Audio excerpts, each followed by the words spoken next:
เอาปลาขอนเอาย่ำหนาวครับเอาเราไปให้อืม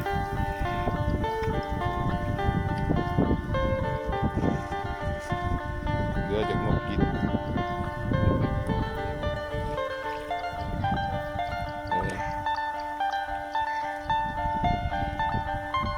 ก็นั่งกินยาลมพัดค่อยๆ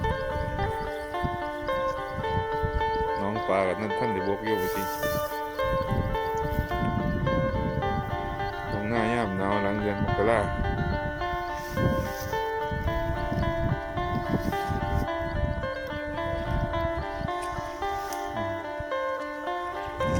นั่นกำลังบกเกี่ยกันเท่หน้า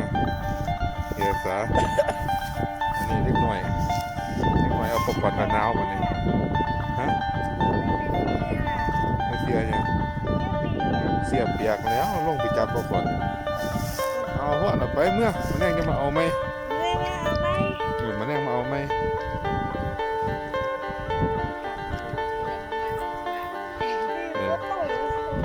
ตีนมัน